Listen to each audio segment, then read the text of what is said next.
Tahun 2008, aku masih mahasiswa di kota ini. Aku tinggal di sebuah rumah kos tua dekat kampus. Bukan kosan angker, bukan juga tempat yang punya sejarah mengerikan. Tempatnya biasa saja. Kamarku berada di lantai 2, menghadap ke jalanan kecil, yang sepi kalau sudah lewat tengah malam. Tapi yang membuat tempat ini terasa aneh, adalah rumah di sebelahnya. Rumah itu milik seorang perempuan tua bernama Bu Mira. Sejak awal aku pindah, aku jarang sekali melihatnya keluar.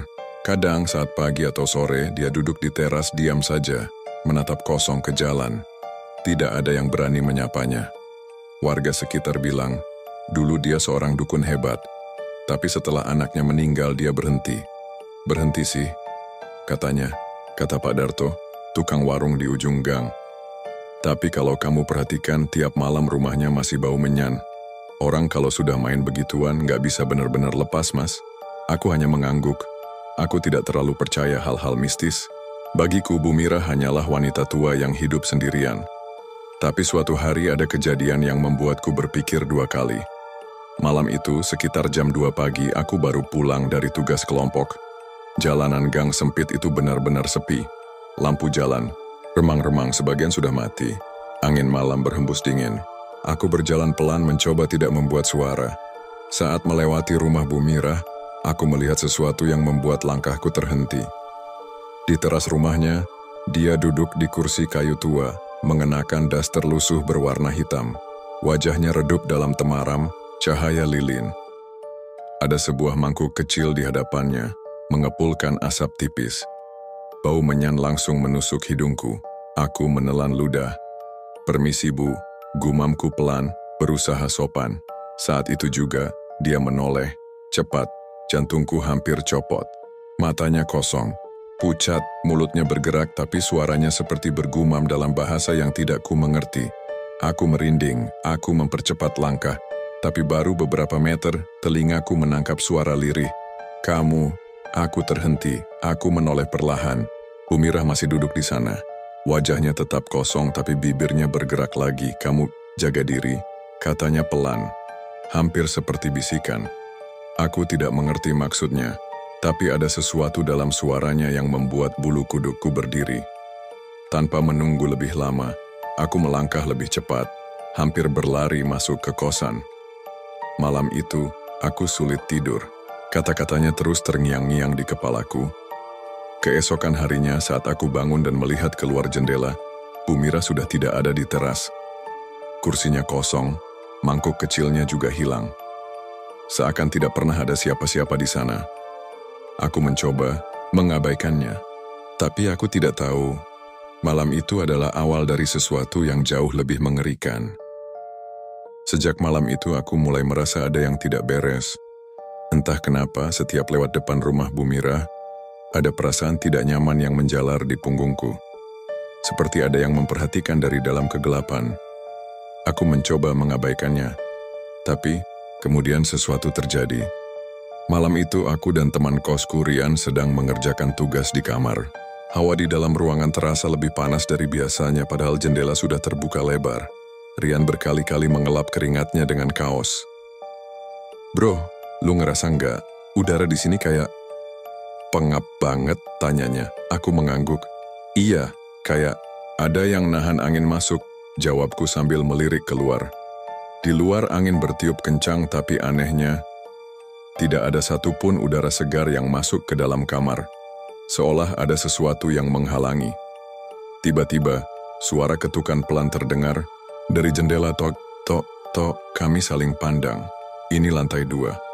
Tidak mungkin ada orang di luar. Aku mendekat ke jendela dengan hati-hati, berusaha mengintip. Saat itu juga, aku melihat sesuatu yang membuatku hampir mundur selangkah. Di depan rumah Bu Mira, ada bayangan berdiri. Bukan Bu Mira. Sosok ini lebih tinggi, lebih kurus. Hanya bayangan hitam tanpa bentuk yang jelas. Tapi aku bisa merasakan tatapannya menusuk ke arahku. Jantungku berdegup kencang. Aku mengerjap, dan sosok itu hilang. Aku menarik napas panjang. "Lu lihat tadi?" tanyaku ke Rian. Dia menggeleng. "Apa?" Aku ragu sejenak. "Nggak ada. Mungkin cuma bayangan pohon," jawabku, berusaha meyakinkan diri sendiri. Rian menghela napas lega. Udahlah, mungkin kita terlalu capek. Tidur aja bro, katanya sambil merebahkan diri. Aku mengangguk, tapi mataku masih tertuju keluar. Ada firasat buruk yang terus mengusik pikiranku. Dan aku benar karena beberapa hari setelahnya, satu persatu penghuni kos mulai jatuh sakit. Awalnya aku tidak terlalu memikirkan firasat buruk itu. Mungkin hanya kelelahan. Tapi dalam beberapa hari, suasana kos berubah drastis. Satu persatu penghuni mulai jatuh sakit. Mulanya hanya demam biasa. Beberapa orang mengeluh pusing dan lemas. Aku masih menganggapnya wajar, musim hujan, mungkin mereka masuk angin. Tapi kemudian kondisinya semakin parah. Bayu, teman sekamar Dani, tiba-tiba muntah darah di tengah malam. Aku ingat saat itu, kami semua panik. Bayu berlari ke kamar mandi, tersungkur di depan wastafel, batuk keras dan darah segar menyembur dari mulutnya. Bayu, lu kenapa? Teriak Dani sambil menahan tubuhnya. Bayu tidak menjawab. Dia hanya terengah-engah, tubuhnya gemetar. Kami membawanya ke rumah sakit malam itu juga, tapi dokter hanya berkata kalau itu maag akut. Aku tahu itu tidak masuk akal. Bayu tidak pernah punya riwayat maag sebelumnya. Lalu, kejadian aneh lainnya terjadi. Johan, penghuni kamar paling ujung, tiba-tiba tubuhnya membiru. Bukan memar, bukan bekas benturan. Kulitnya benar-benar berubah warna, seolah ada sesuatu yang mengalir di bawah kulitnya. Dia tidak bisa berdiri, tubuhnya lemas seperti kehabisan tenaga. Aku mulai merasa ada yang salah, tapi yang paling parah terjadi pada Rian. Awalnya dia hanya merasa tidak enak badan, demam, menggigil, tapi tetap bisa beraktivitas. Lu minum obat, Yan, kataku suatu malam saat melihatnya terbaring di kasur. Dia hanya mengangguk lemah. Iya, besok mendingan kali. Tapi besoknya keadaannya justru semakin buruk. Kulitnya tampak lebih pucat. Dia sulit bangun dari tempat tidur, dan yang paling aneh, ada bau tidak sedap yang samar-samar muncul dari tubuhnya. Aku mengira dia lupa mandi, tapi ketika dia akhirnya membuka bajunya karena kepanasan, aku tercekat. Di punggungnya ada noda hitam. Awalnya hanya sebesar koin, tapi dalam beberapa jam, noda itu semakin melebar. Kulitnya terlihat mengelupas, seperti daging yang mulai membusuk. Aku merinding. Yan, ini kenapa? Tanyaku dengan suara bergetar. Rian hanya menggeleng lemah. Gue juga nggak tahu, bisiknya. Bau busuknya semakin kuat. Aku mulai merasa mual. Saat itu, aku sadar, ini bukan penyakit biasa. Ini bukan maag, bukan demam. Ada sesuatu yang sedang terjadi di kos ini. Dan aku takut, itu baru permulaannya. Bau busuk di kamar semakin menyengat. Aku harus menahan napas setiap kali berada di dekat Rian. Tapi yang membuatku benar-benar ketakutan adalah saat aku melihat punggungnya lebih jelas. Kulitnya bukan hanya menghitam, tapi juga mulai terkelupas. Ada cairan bening yang keluar, lengket seperti nanah. Dan yang paling tidak masuk akal, ada belatung kecil merayap di dalam luka itu. Aku terlonjak mundur. Ya Tuhan, Yan, ini apa? Rian mengerang kesakitan, menggeliat pelan di kasurnya. Gue nggak tahu. Suaranya lemah, hampir tak terdengar. Aku panik. Aku langsung memanggil Dani dan beberapa teman kos lainnya. Begitu mereka melihat kondisi Rian, wajah mereka langsung pucat. Kita harus bawa dia ke rumah sakit sekarang, seru Dani. Kami segera menggotong Rian keluar kamar, tapi anehnya, tubuhnya terasa lebih berat dari biasanya, seolah ada sesuatu yang menahannya. Setiap langkah yang kami ambil terasa lebih sulit. Saat kami melewati lorong kos yang menghadap ke rumah Bu Mirah, angin dingin tiba-tiba berhembus, menusuk sampai ke tulang. Dan saat itu juga, Rian mendadak menggigil hebat.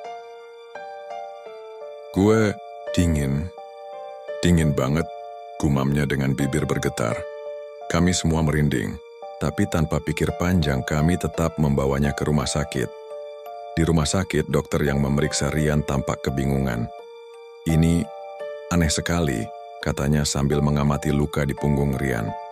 "Secara medis, ini mirip dengan infeksi nekrosis. Tapi apa dok?" tanyaku cemas. Dokter menghela napas. "Tidak ada bakteri atau virus yang ditemukan. Semua tes darahnya normal. Seharusnya ini tidak mungkin terjadi tanpa penyebab yang jelas." Kami saling pandang. Sesuatu terasa semakin tidak masuk akal. Rian hanya terbaring lemah di ranjang rumah sakit. Matanya sayu, tubuhnya semakin kurus. Dan di tengah keheningan, malam aku mendengar dia berbisik pelan. "Dia datang lagi." Aku merinding. "Siapa Yan?" tanyaku, tapi dia tidak menjawab. Matanya hanya menatap kosong ke sudut ruangan. Dan saat aku mengikuti arah tatapannya, aku melihat bayangan hitam berdiri di luar jendela. Sosok yang sama seperti yang kulihat di depan rumah Bu Mira. Aku tidak bisa lagi menyangkal. Ada sesuatu yang sedang mengincar kami. Dan aku takut ini baru permulaannya. Malam itu di rumah sakit terasa lebih sunyi dari biasanya.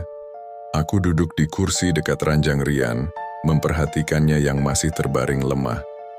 Bau busuk dari tubuhnya tidak kunjung hilang, meskipun dokter sudah membersihkan lukanya berkali-kali. Dani berdiri di sudut ruangan, wajahnya masih dipenuhi kecemasan. "Dokter bilang apa tadi?" tanyanya pelan. Aku menggeleng. "Gak ada penjelasan. Semua hasil lab normal, tapi tubuhnya terus membusuk." Dani menghela napas panjang. "Ini gak masuk akal. Kalau infeksi, seharusnya ada bakteri. Kalau penyakit kulit, harusnya ada penyebabnya. Tapi ini..." Aku menatap wajah Rian. Nafasnya pendek dan terputus-putus seperti orang yang sedang mengalami mimpi buruk. Tiba-tiba bibirnya bergerak pelan. "Jangan biarkan dia masuk." Aku dan Dani langsung menegang. "Apa?" tanyaku sambil mendekat. Rian mengerjap pelan, matanya terbuka sedikit. Dia berdiri di depan pintu. Aku menoleh ke arah pintu kamar. Tidak ada siapa-siapa. Tapi saat itu juga, hawa di dalam ruangan berubah drastis. Dingin. Bulu kuduku berdiri. Lalu, terdengar suara ketukan pelan. "Tok, tok, tok." Aku dan Dani saling pandang. Tubuh kami menegang. Ketukan itu sangat pelan, tapi terdengar jelas di tengah keheningan rumah sakit. Dani menelan ludah. "Lu yakin itu perawat?" Aku ingin menjawab iya, tapi hatiku berkata sebaliknya. Aku berjalan perlahan ke pintu, mencoba mengintip melalui lubang kecil. Tidak ada siapa-siapa. Lorong rumah sakit kosong. Aku menghela napas lega, tapi sebelum aku sempat berpaling, sesuatu bergerak di sudut mataku. Bayangan hitam berdiri diam di ujung lorong, menghadap ke arahku. Aku mundur dengan napas tercekat. Jantungku berdegup kencang. "Dani, kita harus keluar dari sini." Dani menatapku bingung. "Kenapa? Lu lihat sesuatu?" Aku tidak menjawab. Aku hanya menelan ludah dan menoleh ke arah Rian. Dia menatap ke atas, tepat ke langit-langit kamar, dan bibirnya bergetar. Dia ada di sana. Aku mendongak, dan aku melihatnya. Sosok hitam bertengger di langit-langit kamar, tubuhnya melayang, seperti bayangan yang menempel di dinding. Matanya kosong, tapi aku bisa merasakan tatapannya menembus tubuhku. Aku ingin berteriak, tapi suara itu tiba-tiba menghilang dari tenggorokanku. Lalu, lampu kamar rumah sakit mendadak padam. Dan Rian mulai menjerit. Teriakan Rian menggema di dalam kamar gelap itu. Suaranya begitu memilukan, seperti seseorang yang sedang disiksa. Aku meraba-raba mencari ponselku, sementara Dani dengan panik mencoba menyalakan lampu. Lampunya nggak bisa nyala. Dani berteriak. Aku mengarahkan cahaya ponsel ke arah Rian. Tubuhnya menggeliat di atas ranjang, kedua tangannya mencakar udara seolah-olah ada sesuatu yang mencengkeramnya. Mulutnya terbuka lebar, tapi yang keluar dari tenggorokannya hanya suara rintihan serak. Rian. Aku mengguncang tubuhnya, tapi dia hanya bergetar hebat. Lalu aku melihat sesuatu di atas tubuhnya, ada bayangan hitam yang samar, seperti kabut pekat yang berputar-putar. Sosok itu tidak memiliki wajah, tapi aku bisa merasakan aura mengerikan darinya. Dani menarik lenganku. Kita harus keluar. Tapi sebelum kami sempat bergerak, Rian tiba-tiba berhenti menggeliat. Suasana mendadak sunyi. Aku dan Dani terpaku, menahan napas. Rian terbaring diam, matanya menatap kosong ke langit-langit. Aku mendekat berusaha memastikan apakah dia masih bernapas. Tiba-tiba, dia tersenyum. Bukan senyum lega, bukan senyum bahagia, tapi senyum mengerikan, seperti seseorang yang sudah kehilangan jiwanya. Aku mundur selangkah, bulu kudukku meremang. Rian. Kemudian, dengan suara yang bukan miliknya, dia berbisik pelan. Dia datang untuk kalian juga. Dani berteriak dan menarikku keluar dari kamar. Kami berlari menembus lorong rumah sakit yang kini terasa begitu panjang dan gelap. Saat akhirnya kami berhasil mencapai bagian depan, tubuhku masih gemetar. Ada sesuatu yang nggak beres, bro. Ini bukan penyakit biasa. Dani mengusap wajahnya dengan tangan gemetar. Aku mengangguk. Kita harus cari tahu ini semua datang dari mana. Dan jawaban itu hanya mengarah ke satu tempat. Rumah Bu Mira. Keesokan harinya, aku dan Dani mulai bertanya kepada warga sekitar tentang Bu Mira. Jawaban mereka membuat kami semakin merinding. Kalau kalian masih sayang nyawa, jangan coba-coba dekat-dekat rumah itu, kata seorang bapak tua yang kami temui di warung.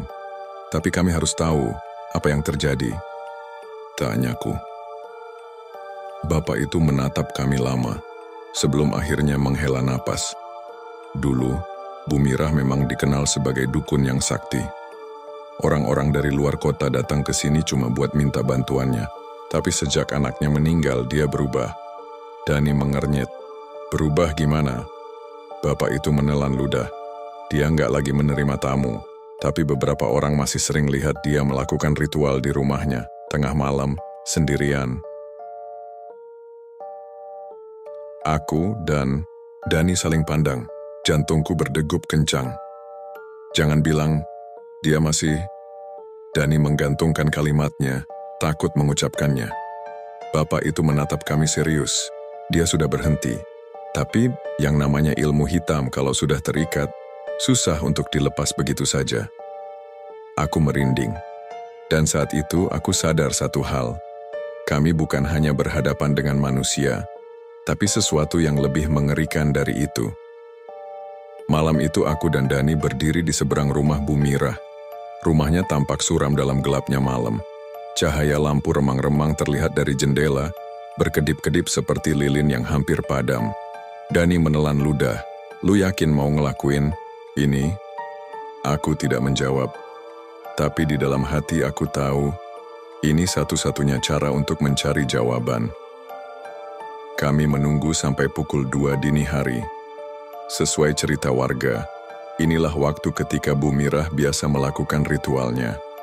Aku berusaha meyakinkan diriku bahwa semua ini hanya kebetulan. Bahwa Rian sakit karena alasan medis bukan hal mistis. Tapi semakin lama aku berpikir, semakin aku sadar bahwa ada sesuatu yang janggal. Pelan-pelan, kami bergerak mendekati rumahnya. Dani berjalan lebih dulu, mengendap-endap ke samping rumah, mencari celah untuk mengintip. Aku mengikutinya, napasku terasa berat. Saat kami sampai di bawah jendela, Dani menoleh padaku. Lu siap, bisiknya. Aku mengangguk. Dani mengintip lebih dulu. Matanya membelalak, tubuhnya langsung menegang. Apa? Bisikku cemas. Dia mundur sedikit, wajahnya pucat. Lu harus lihat sendiri. Jantungku berdegup kencang saat aku mendekatkan wajahku ke jendela, mengintip ke dalam rumah. Dan saat itu juga, aku merasa darahku membeku. Di tengah ruangan, ada sebuah meja kayu dengan sesajen yang dipenuhi bunga, kemenyan yang mengepul, dan foto Rian. Aku menahan napas. Di setiap sudut foto itu, ada paku besar yang menancap, darah kering menodai kertasnya. Seolah-olah foto itu bukan sekadar gambar, tapi sesuatu yang hidup, sesuatu yang sedang disiksa. Tiba-tiba, suara gumaman lirih terdengar dari sudut ruangan. Aku menggerakkan pandanganku. Di pojok kamar, duduklah sosok Bu Mira. Dia membelakangi kami, tubuhnya membungkuk, tangannya bergerak-gerak di atas mangkuk besar berisi cairan hitam pekat. Gumaman itu berasal darinya, seperti doa dalam bahasa yang tidak aku mengerti. Dani menahan napas di sampingku. "Kita harus pergi," bisiknya. Aku mengangguk. Kami berbalik pelan, mencoba berjalan secepat mungkin menjauh dari rumah itu. Tapi, baru beberapa langkah, tok, tok, tok, aku dan Dani membeku. Ketukan itu terdengar dari dalam rumah Bu Mira pelan, tapi jelas. Dani menoleh padaku, wajahnya penuh ketakutan. "Dia tahu kita di sini?" Aku tidak sempat menjawab, karena tiba-tiba suara itu berubah menjadi sesuatu yang lebih mengerikan. Ketukan itu berubah menjadi cakar, seperti kuku panjang yang menggaruk kayu dengan suara melengking. Dan lalu, dari dalam rumah terdengar suara pelan parau dan mengancam. "Apa yang kalian cari?" Aku dan Dani tidak menunggu lebih lama. Kami langsung berlari secepat mungkin, tanpa menoleh ke belakang. Aku dan Dani berlari tanpa henti, napas tersengal, keringat dingin mengalir di pelipis. Kami baru berhenti setelah mencapai gang depan kos, berdiri terengah-engah di bawah lampu jalan yang temaram. "Dani, dia tahu kita di sana," kataku dengan suara bergetar. Dani mengangguk, wajahnya masih pucat. "Kita harus keluar dari sini. Ini bukan tempat yang aman lagi."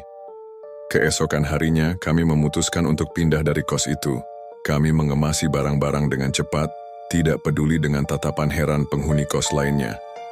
Hanya satu orang yang tidak bisa ikut pergi, Rian. Dia terlalu lemah. Tubuhnya semakin membusuk, matanya cekung, dan bibirnya pecah-pecah. Dia bahkan tidak bisa mengangkat tangannya sendiri. "Kita harus bawa dia ke rumah sakit lagi," kataku mencoba tetap tenang. Tapi Dani menggeleng. "Rumah sakit nggak bisa bantu, bro. Kita udah coba." Aku meremas rambutku, frustrasi. Tidak ada yang bisa kami lakukan. Kami hanya bisa meninggalkannya di sana, berharap keluarganya segera datang dan membawanya pulang. Sebelum pergi, Dani duduk di samping Rian. "Lu bakal baik-baik aja ya," katanya pelan. Rian menatapnya dan tersenyum samar, tapi senyum itu aneh.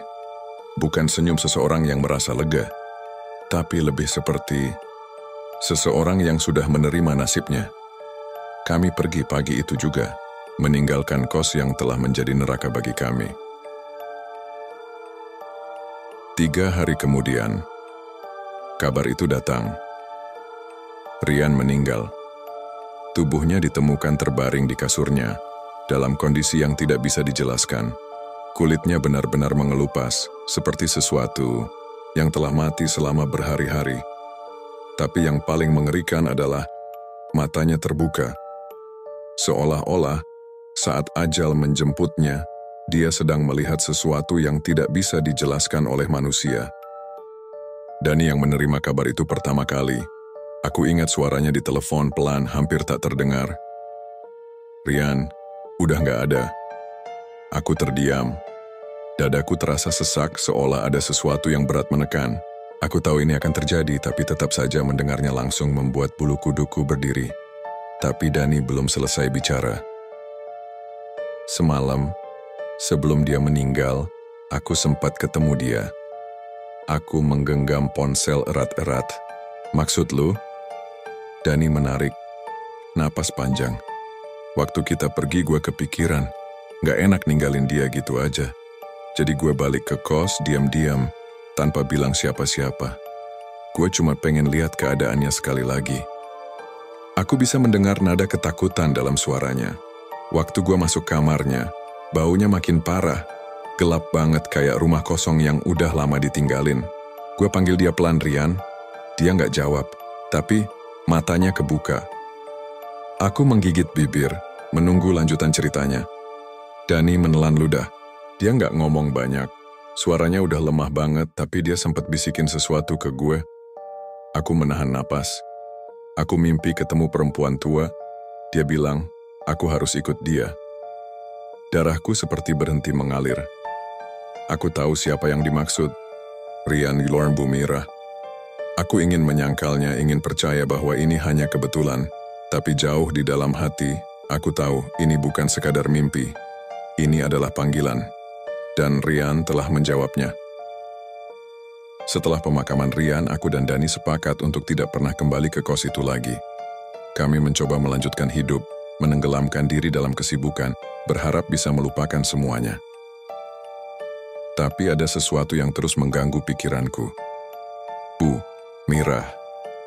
Apa yang terjadi padanya setelah itu? Apakah dia masih hidup? Apakah dia tahu bahwa Rian sudah mati? Bertahun-tahun berlalu. Aku lulus, pindah ke kota lain, bekerja, dan berusaha melupakan semuanya. Hingga suatu hari, aku kembali ke kota, itu untuk urusan pekerjaan. Rasa penasaran yang selama ini kupendam mulai menguasai pikiranku. Aku tahu aku tidak seharusnya mencari tahu, tapi langkahku terasa ringan saat menuju ke daerah kos lama. Saat sampai di sana, aku terkejut. Rumah kos itu masih berdiri, tapi terlihat jauh lebih lusuh dan tidak terawat. Namun, yang lebih mengejutkan adalah rumah Bu Mira. Rumah itu kosong. Jendelanya tertutup rapat, catnya mengelupas, dan halaman depannya penuh ilalang liar. Aku bertanya kepada seorang bapak tua yang sedang duduk di warung dekat situ. "Pak, rumah itu masih ada yang tinggalin?" Tanyaku menunjuk rumah Bu Mira. Bapak itu menggeleng pelan. "Bu Mira udah meninggal, Nak, beberapa tahun lalu." Aku mengangguk, mencoba menelan rasa lega yang aneh. Tapi sebelum aku sempat berkata apa-apa lagi, bapak itu melanjutkan. "Tapi, anehnya, setiap malam Jumat orang-orang sering lihat ada yang duduk di teras rumah itu. Sosok perempuan tua, diam aja, matanya kosong, seperti lagi nunggu seseorang." Aku merinding. Sosok perempuan tua, Bu Mira, masih ada di sana? Mungkin dia belum benar-benar pergi. Mungkin dia masih mencari korban baru.